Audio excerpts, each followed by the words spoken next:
more clearer or whatever we need to do, probably amend it. But it's noted though. Go ahead. Oh, thank you, Chairman.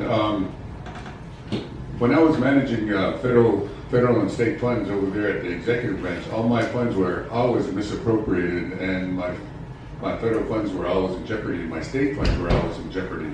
At one point in time, the state attorney general gave me a call and said, "You need to expense this $35,000 for the language app funding."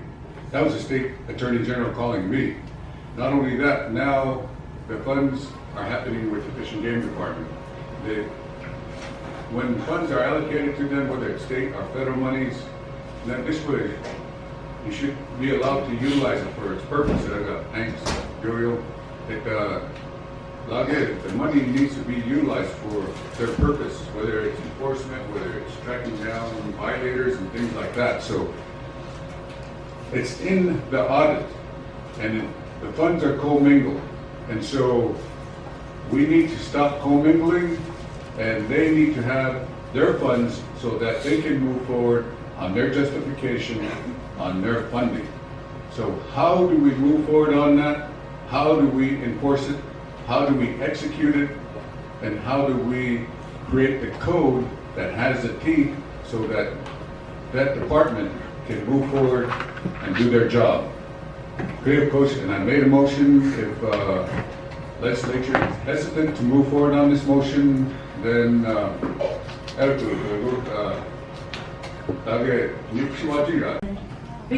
my comments are going to go strictly to the bill that's before you.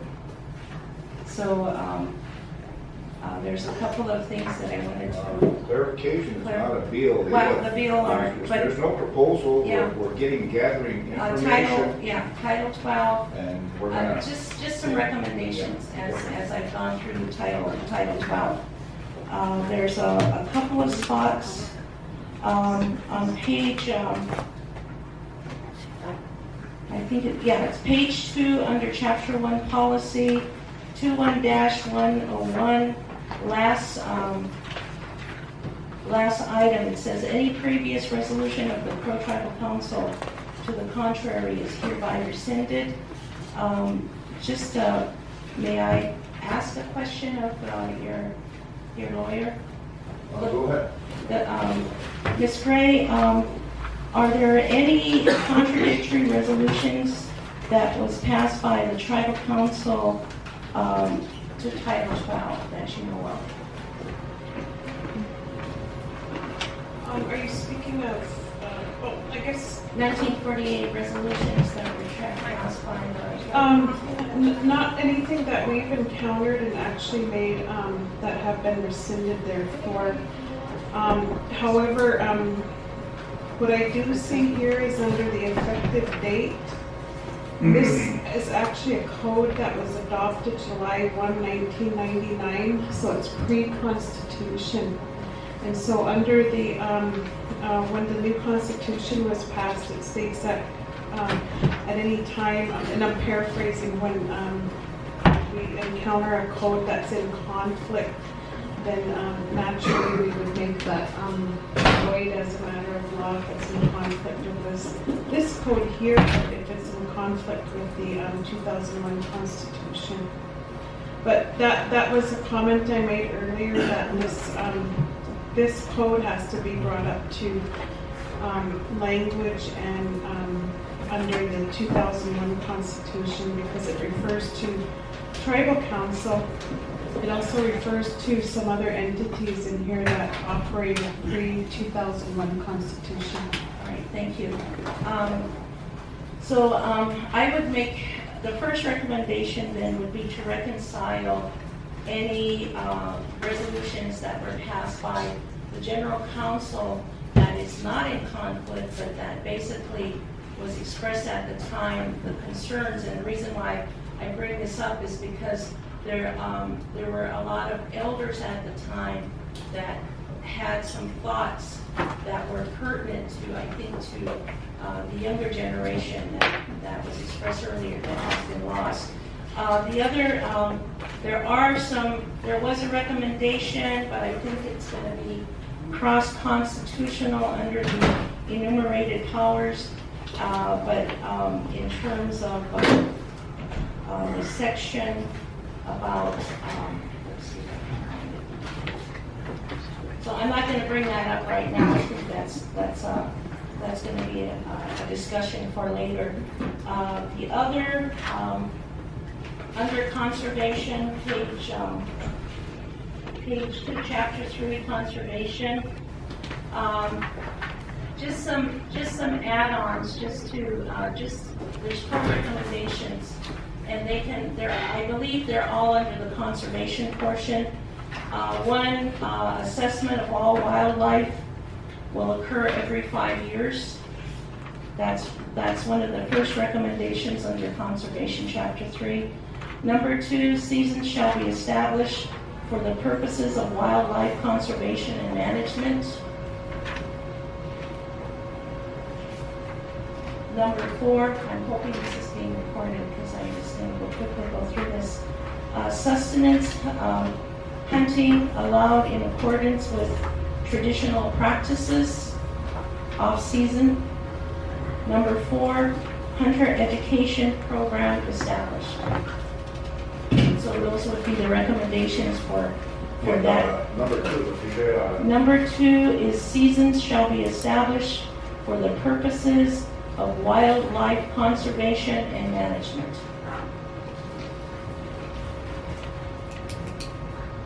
And this is all under chapter 3, conservation. And then number 3, sustenance hunting allowed in accordance with traditional practices off-season. And then number 4, hunter education program established. And then that can all be filled out. Under chapter 4,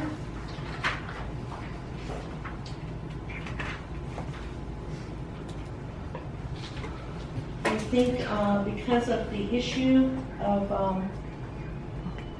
conservation and not having a real handle on where the big game is, I would propose, and this is that there be a moratorium on big game hunting for non-members for 2 years till the patrolling issues, the enforcement issues are eradicated or taken care of. There's a lot of verbalese, but that's the intent, and that there would be a sunset date placed in there upon the passage of these amendments. And then if we go to turn to I highlighted now.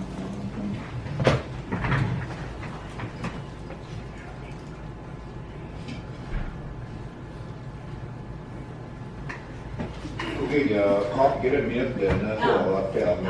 I'll do that. And this is just purely coming from like legislation, so, okay, so I'm just throwing these out. Let's see if I can find the other one. Chapter 13, outfitter licensing, conflict of interest clause, and that can be applied wherever this is. Chapter 5, Chapter 13, outfitter licensing. And I'm trying to think of, it can be either probably a sub 1 or in that area, or it can be just in the policy itself in 12-13-101. It shall be unlawful for a currently employed fish and game officer to hold an outfitter license, and that this is a conflict of interest clause. A violation will result in loss of employment and revocation of outfitter license. So that's a suggestion, the conflict of interest. The fishing game officer and then the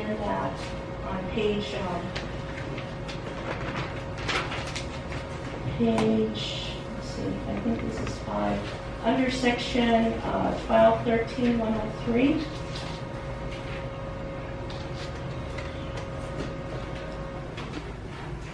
I believe the original intent of Title 12 was to put our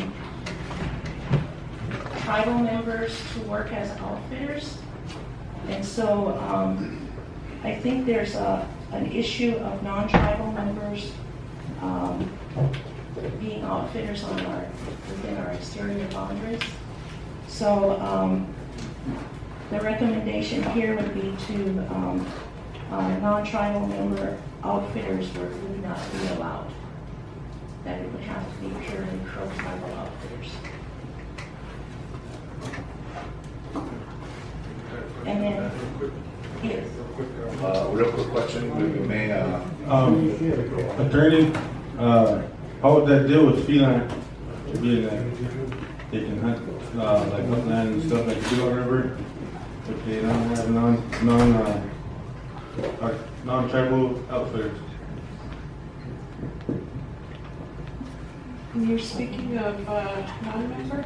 Yeah, non-member outfitter, like I said, there's a lot of non-member outfitters on the Big Horn River, on the shore that's tribal, that are on either tribal or feline within the boundaries. Like for example, in the Wolf Mountains, in the fields, there's always bird hunters with the outfitter from Harder, non-tribal, and that land up there is feet. Is there any way to go around them, or do we gotta wait for them on the tribal side, or is there any way to go into that feline and stop them? Looking at the code here, it's a jurisdictional area that we're looking at, and it states here that page, it's 12-1-102.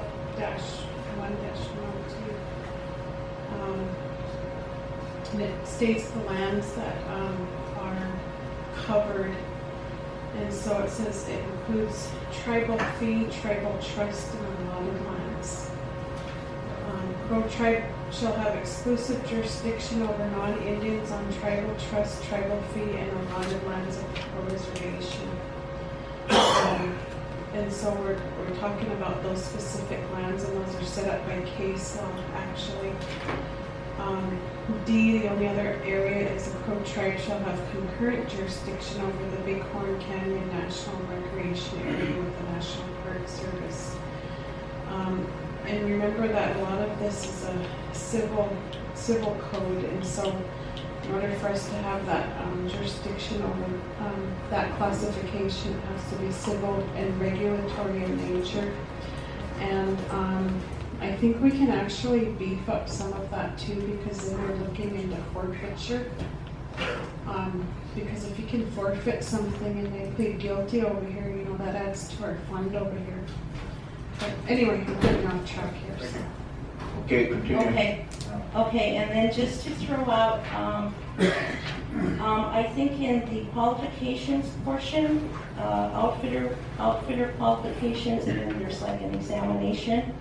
I think it would behoove us as a tribe, since we're promoting education, to look at a minimum of at least having, and this is for discussion, so I'm just going to throw it out, that there be some kind of 1-year certificate in wildlife management, biology, those types of things that an outfitter would have. Now, on the state side, they require at least an AE degree, but on our side, at least to begin with, I think it would be a good idea to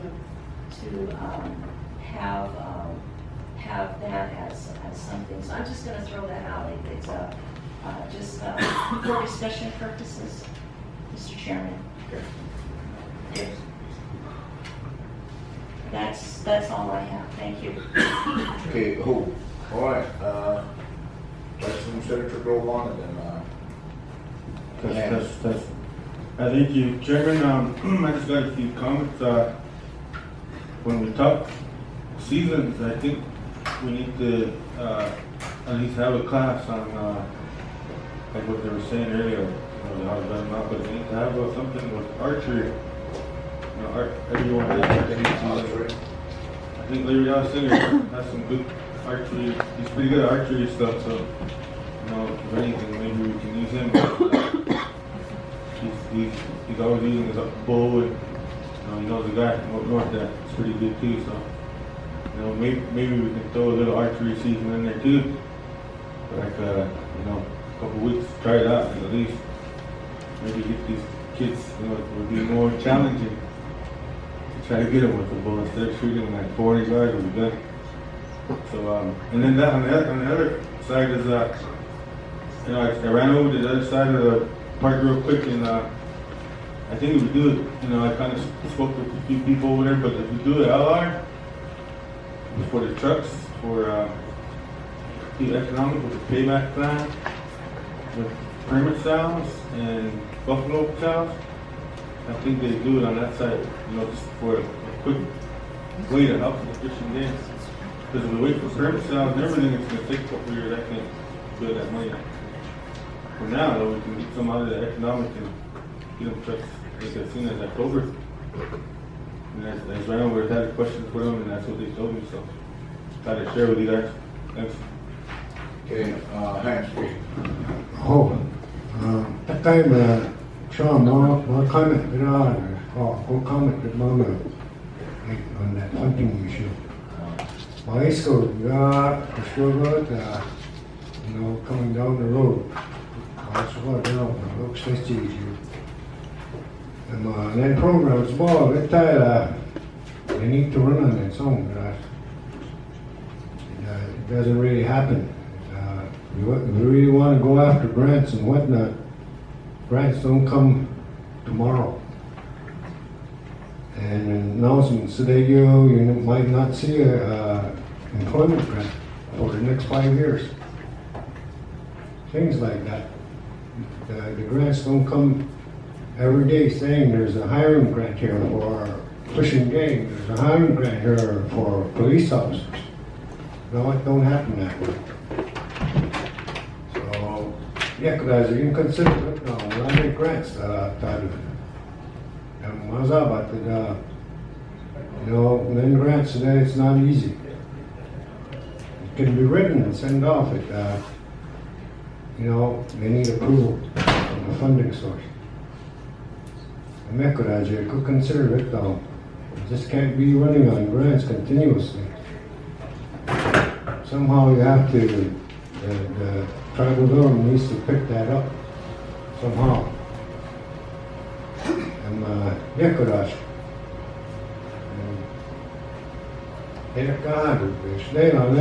last year and all about. You guys need to pass a civil law concerning alcohol. There's a dry reservation. And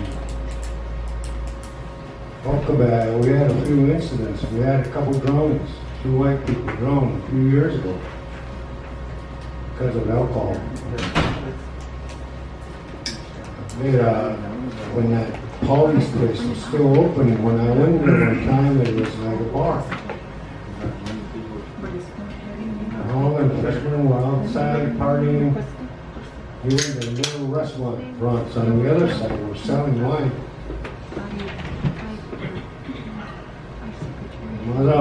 We let these white people come in, run all over us, and we let them slide.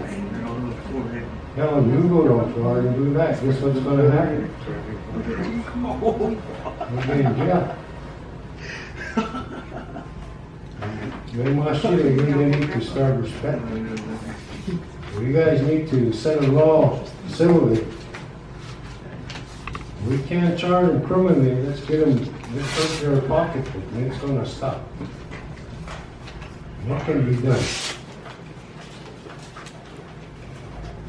We need to do something.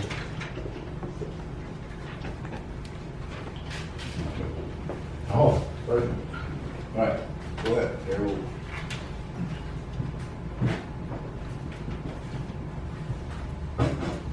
Is it on? Thanks, Chairman. I guess I want to make comments on a couple of things. I feel that any person that's non-Crow that comes on the reservation to do recreational, hunting, whatever, fishing, whatever it is, they should have a Crow guide with them. That's just my opinion. But on the other part of that, all of these things concerning the seasons and educating young hunters and stuff like that, I think we need to have a summer program with a curriculum and we can address these issues that these kids that are at that hunting age.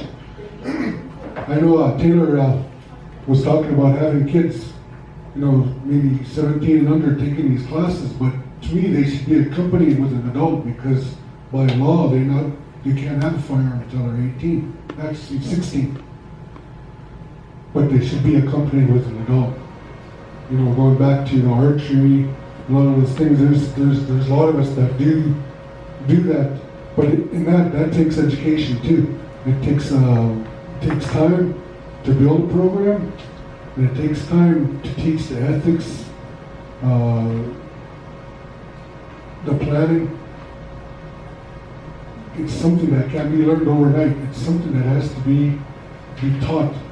Because right now, in this room, there's probably about 90% of us that are shooters. We're not hunters anymore, we're shooters. We wait and we shoot them way out there. We don't know how to get close to those animals anymore. And see, that's the point that we need. That's the educational program. That's when we want to certify a young person to be in hunter safety or something like that. We should accompany with this Title 12.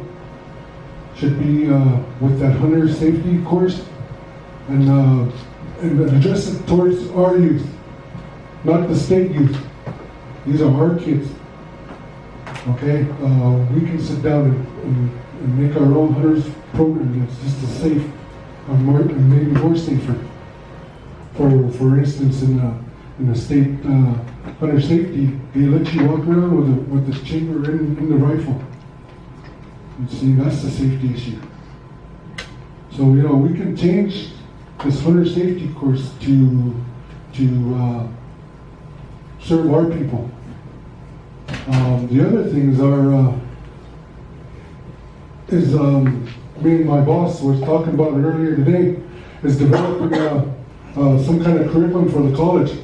We don't have a pool of guys that are game wardens. They don't have a 2-year or 1-year degree, but we should be able to develop a curriculum with the college that would give them maybe a 1 or 2-year certification as far as conservation or law enforcement, tribal law, and then use them as our pool and send them to the academy. No matter what their, age has nothing to do with it. It has to do with what's in here and what's in your heart, ethics. So we should be able to cultivate our own crop of law enforcement as far as the game wardens are concerned, even with the buffalo pasture. Those are just my thoughts. It all goes back to education, and the earlier the better, because if these kids aren't learning it at home, then we need to develop a program, maybe a summer program that they go through and educate them on these things that they're talking about, taking care of an animal, how to do certain things with an animal, just like, it all comes down to ethics. So I guess that's my little 1 cent. I don't have 2 cents, just 1 cent. Okay, and then the yo-yo, and then I'm going to ask Mr. Jarvis Gus for his expertise. Anyway, I just have a few comments. I like Taylor's idea of permitting the youth, whether we want them to be out there with adult or not. We're going to find situations where they're going to be out there, where they don't have that basic household foundation of having an older male there to show them how to do things and do things right. I think that'll be a good first step. Target the youth. As far as permit sales, using permit sales in a way to be a self-sustaining department, I think we could probably make a move right now because we've actually done a lot of promoting. From the outside, it kind of looks like we have a pretty stable department. As far as bison hunting, we got the bison hunting, the hunters, they all want it, and I think we could cut it down to 5 hunts next year. 5 non-tribal hunts, and that's it. Make them all archery and make a bid for it. And we could start this process like maybe in February at the Salt Lake Great Hunt Expo. They bid on animals. Last year I watched 2 guys, or the year before, 2 guys that didn't like each other, both billionaires, bid on a mule deer, and it went to $490,000 for one freaking mule deer, just because the guys didn't like each other. What if we promote this wild bison, you know, in Crow country with real Indians, you know, where they're always at, and just do 5, and that's it. And we have them bid on them. I'm pretty sure one bid would go from anywhere from $50,000 to $250,000 each, and that right there would end all financial problems for Fish and Game. And we'd still have to do a lot of tribal hunts too, though, because there's over 2,200 head up there probably, between 1,600 and 2,200 head, and it can only hold 800 to 900 head, so we're grossly over on our on the size of the herd.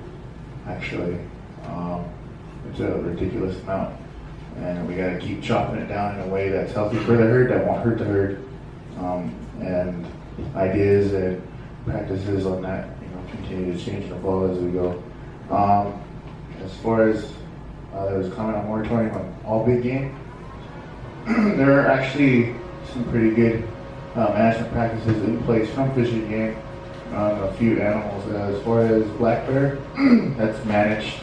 It's managed, and we collect the data from south. There's non-tribal hunting districts to the south of us, to the east, west, and north of us. And based on the data collected, we've set up a quota at 36 bears killed a year. This year we were around 21, 22. Last year we were about 26. We still haven't reached the 36 number quota. Once it hits 36 in a year, then you cut all bear hunting. We've also changed the way they do hunt. There are regulation booklets for the bear. For non-tribals, they have to follow rules. They have to, you know, report. We have to pull the PM1 on the 2s, kind of age them. We have to pull DNA for a bear population study. We do random checks on them. They've stopped killing sows, but from the killing of the males, they've noticed that the fawn numbers in the spring from the elk and the deer have gone up, because one of the main things that are killing the young elk and the young deer are the bears, the boars when they first wake up and start looking for food. Again, bison has a management booklet to show the practices and the laws, and right now they're overpopulated. That's their main problem, and that's, you know, something we're plugging away at. All outfitters and guides currently are licensed and approved as per Title 12 Fish and Game Code. I don't think no employee of Fish and Game is an outfitter. We do the hunts that promote the bison on television. We just want to make sure it's done correctly and done. Everything is done to a T to make us look as professional and as qualified as we possibly can, but just for the future, for marketing and promotional purposes. And a lot of that comes out of our own pocket. I think like $5,000 in a hole just for doing that stuff. But yeah, things like that. If we could use the management of the wildlife species as a way to help the wildlife species, like the bison. Hunting is a management tool. We can do these 5 hunts. If we're really serious about it, we can move forward February, do these 5 archeries, and they'll bid for them because there's something called the Super 10 and the Super 29, and those are just different North American big game species that people get. And one of the Super 10 and one of the Super 29, there's a slot there and it says American bison / muskoxen. And muskoxen are way the heck up there in the Yukon and Alaska, and no one can get them.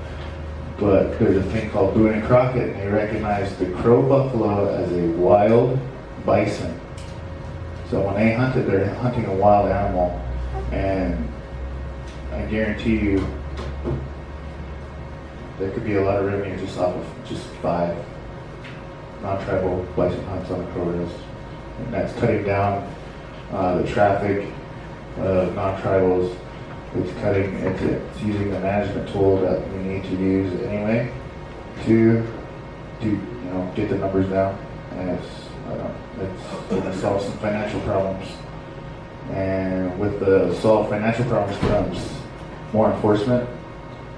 With more enforcement becomes more enforcement on ourselves, because like it or not, what's hurting us the most is us. It's not the white guys out there. When they come here, they're picking up trash for us, and it's not their trash, it's our trash, and it's kind of embarrassing. And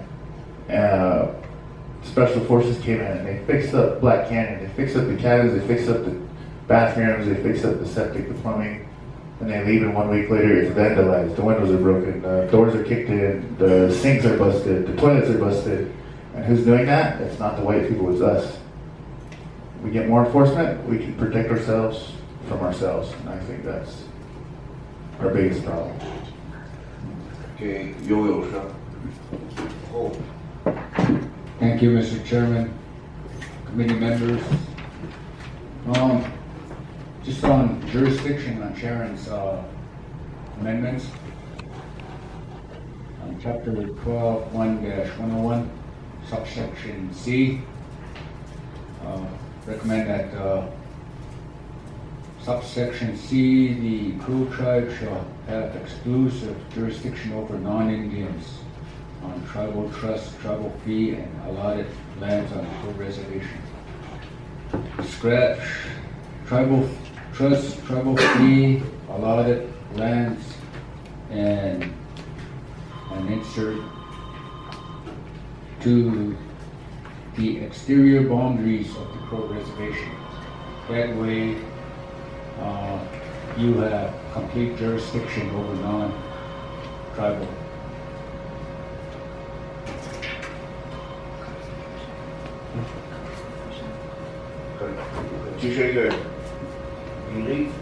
Delete tribal trust, tribal fee, and allotted lands on the Crow reservation, and insert exterior boundaries of the Crow reservation. Within the exterior boundaries of the Crow reservation, that'll establish your jurisdiction on fee, state, whatever, on tribal fee.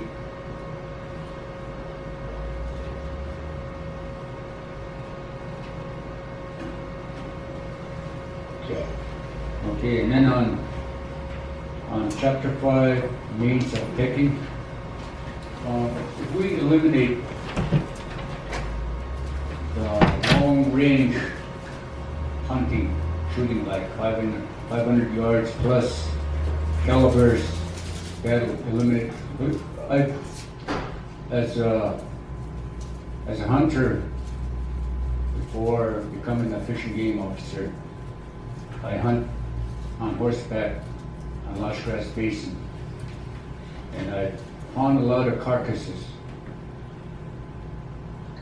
without the antlers and the ivory gone, and the rest of the carcass is laying there.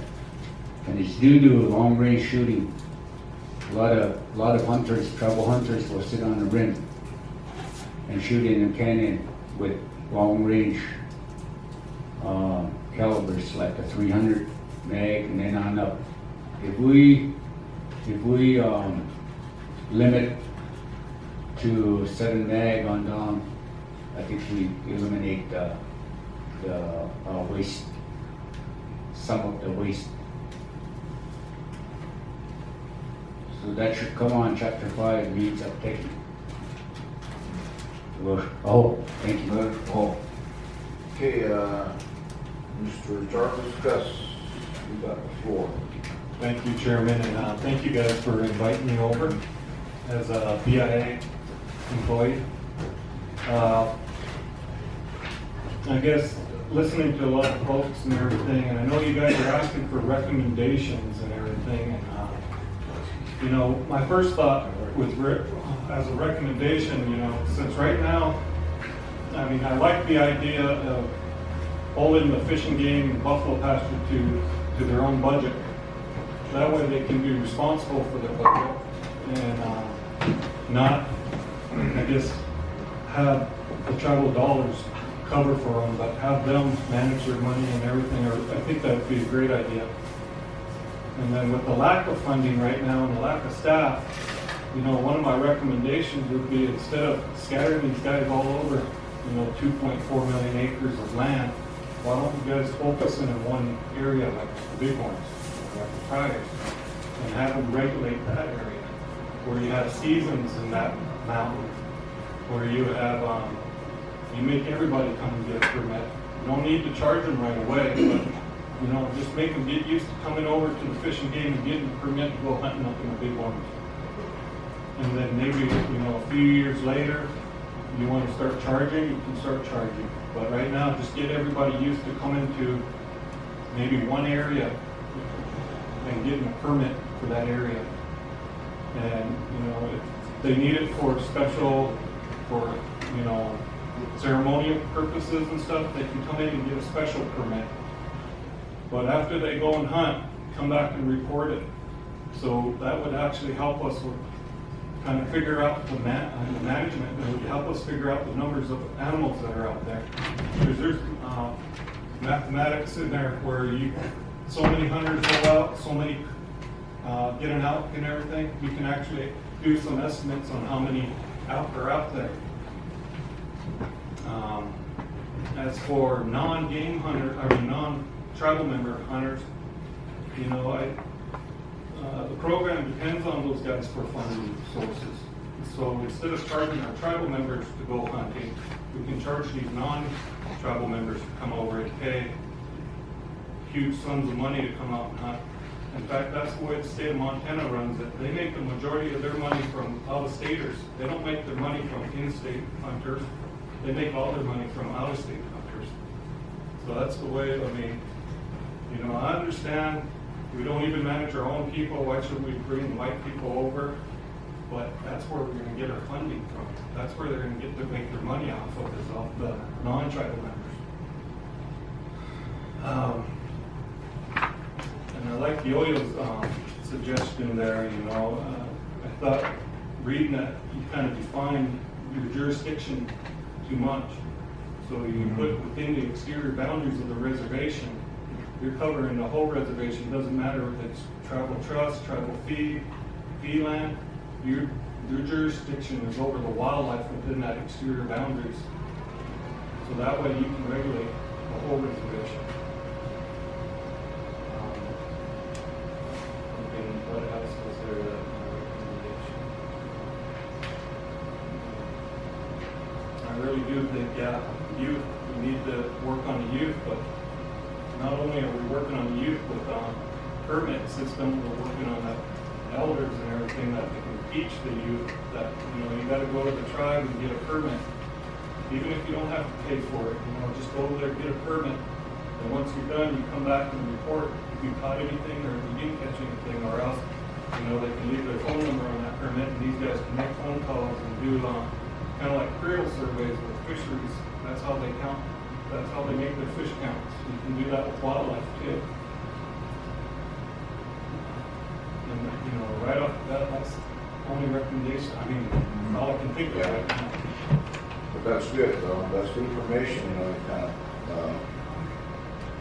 like, you know, ceremonial purposes, you know, recording the harvest data on the elk and the buffalo. And then all the state lot of staters, funding D. The number one thing that I'm also hearing is regulation. Regulations, like the long range, and I didn't really notice that. But the other thing too, being here a lot, I've heard this. She's a lawyer, but there's other lawyers that have been in here and went through this. The third one, lawyer, but I've heard other lawyers who said when you start drafting the law, just like the allotted, the trust, then you what's that word? I can say it in Crow. Just you want him to suit him. But if you make it broad, then you have those jurisdictions when you're creating law, drafting law. So that's one of the things that he pointed out. That if you just say the exterior boundaries of the patrol reservation, when you specify that, that's what you got to follow. But when you just make it broader, and that means you got a lot of jurisdiction. So how are they going to question that? So we have to be careful when we're drafting law. So that was a good point. Go ahead, Senator.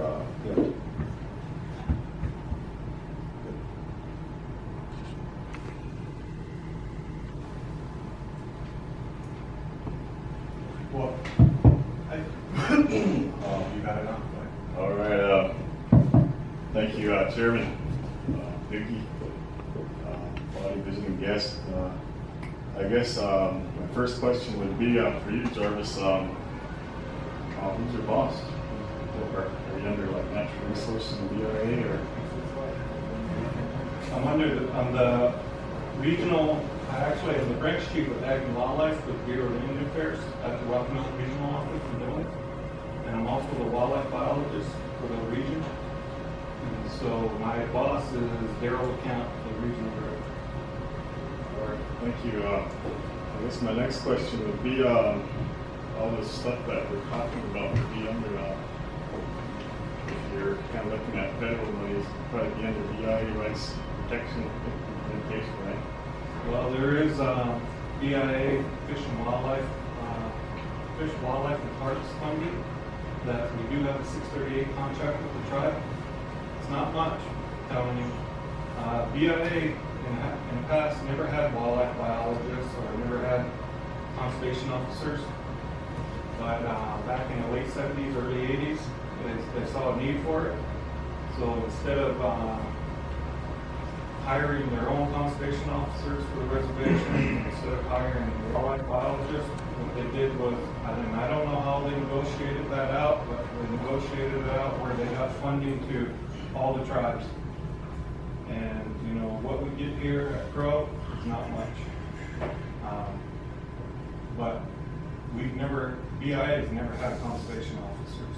They've never had wildlife biologists. And as for me, as the wildlife biologist, I oversee these 638 contracts in the region. So not only Crow, Northern Cheyenne, Fort Gallup, I look at I look at their fish and game programs. And I see where they spend their money and make sure that they spend their money in the areas that they agreed that they would in their annual funding agreements. All right, my third question would be, I guess when you look at some of these natural resources fundings, fiscal year 2015, United States distributed $35.4 million to in that area.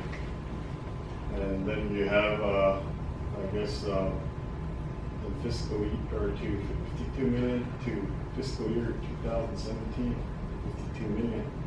And so I guess when these guys don't have funding like that, what is stopping the funding from, or I mean, we know there's grants that you have to write and stuff. And so what is the roadblock? These guys are not going after. Well, what you're talking about there is the Pittman-Robert Dingell-Johnson Act. And that's Pittman-Robert is the act on taxes on ammunition, I think, and then rifles and stuff. For Dingell-Johnson, it's the taxes on fishing hooks, fishing reels, fishing poles and stuff like that. That all goes to DC and it gets distributed out in a formula for each of the state. And each state is based on their land base, the population, and the amount of hunting and all that, and that's how they get that money distributed up to each of the states. It's that Crow Reservation, all these residents in Montana, 10% of it is actually in that formula for the state of Montana. And that's how Montana gets their federal dollars for conservation and all that.